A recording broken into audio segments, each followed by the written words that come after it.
नमस्कार मित्रों। हिंदू धर्म में आमलकी एकादशी का विशेष महत्व माना गया है। ये पवित्र एकादशी फाल्गुन मास के शुक्ल पक्ष में आती है और इस दिन भगवान विष्णु और आंवले के वृक्ष की पूजा करने का विधान बताया गया है।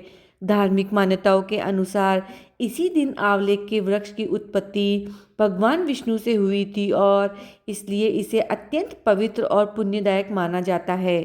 ऐसा विश्वास है कि जो भक्त श्रद्धा और सच्चे मन से आमलकी एकादशी का व्रत रखता है उसके समस्त पाप नष्ट हो जाते हैं और जीवन में सुख समृद्धि और सफलता प्राप्त होती है। तो आइए श्रद्धा और विश्वास के साथ इस कथा का श्रवण करें। प्राचीन समय में वेदिश नाम का एक अत्यंत समृद्ध और धार्मिक नगर था। उस नगर में ब्राह्मण, क्षत्रिय, वैश्य और शूद्र चारों वर्ण के लोग प्रेम और सद्भाव से निवास करते थे। नगर में सदैव वेदों की ध्वनि गूंजती रहती थी। वहाँ कोई भी पापी, दुराचारी या नास्तिक व्यक्ति नहीं था। उस नगर पर चंद्रवंशी राजा चेत्रत राज्य करते थे। वे अत्यंत धर्मपरायण, विद्वान और प्रजावत्सल राजा थे। उनकी प्रजा भी भगवान विष्णु की अनन्य भक्त थी। नगर के स्त्री, पुरुष, बालक और वृद्ध सभी एकादशी का व्रत श्रद्धापूर्वक किया करते थे। समय बीते बीते फाल्गुन मास के शुक्ल पक्ष की आमलकी एकादशी आई। उस दिन पूरे नगर में उत्सव जैसा वातावरण था। राजा से लेकर सामान्य नागरिक तक सभी ने व्रत रखने का संकल्प लिया। राजा चेत्रत अपनी प्रजा के साथ मंदिर पहुँचे। वहाँ एक पवित्र कलश स्थापित किया और धूप, दीप, नैवेद्य, पंचरत्न तथा पुष्पों से आंवले के वृक्ष की विधि पूर्वक पूजा की गई। पूजा के बाद सभी भक्तों ने रात्रि जागरण किया और भगवान विष्णु के भजन कीर्तन तथा एकादशी महात्म्य की कथा सुनते रहे। उसी रात एक बहेलिया वहां आ पहुंचा। वे अत्यंत पापी और क्रूर स्वभाव का व्यक्ति था जो जीव हत्या करके अपने परिवार का पालन पोषण करता था। भूख और प्यास से व्याकुल होकर वे मंदिर के एक कोने में बैठ गया। वे केवल विश्राम के उद्देश्य से आया था, लेकिन वहां चल रहे भजन, कथा और जागरण को सुनता रहा। अनजाने में ही उसने पूरी रात भगवान विष्णु की कथा सुनते हुए जागरण कर लिया। प्रातःकाल सभी भक्त अपने घर लौट गए और बहेलिया भी वापस चला गया।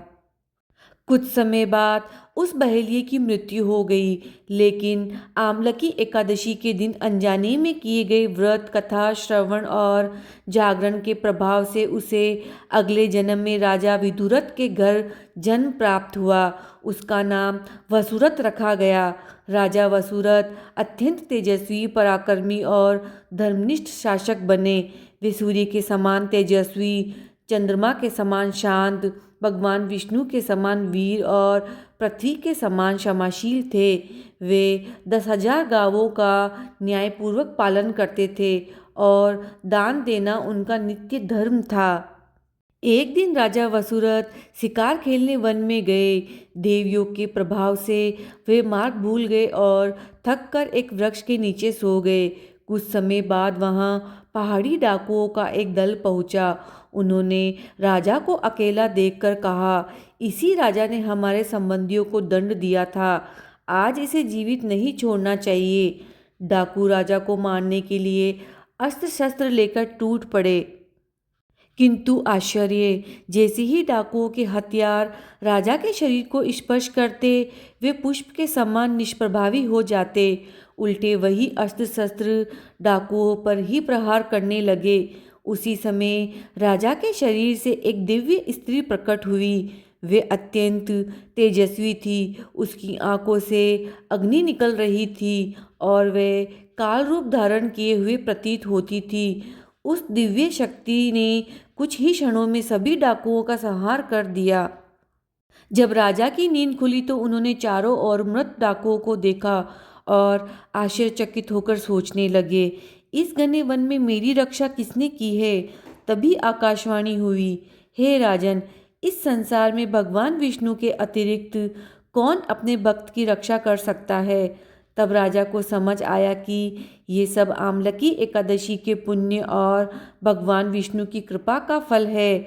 राजा प्रसन्न होकर अपने राज्य लौट आए और जीवन भर धर्मपूर्वक शासन करते रहे। इस पावन कथा से ये शिक्षा मिलती है कि आमलकी एकादशी का व्रत अत्यंत पुण्यदायक है। अनजाने में किया गया सत्कर्म भी महान फल देता है।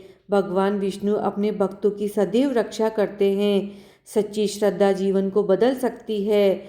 जो भक्त श्रद्धा और नियम पूर्वक आमलकी एकादशी का व्रत करता है उसे सुख समृद्धि, पापों से मुक्ति और अनंत मोक्ष की प्राप्ति होती है। जय श्री हरि विष्णु।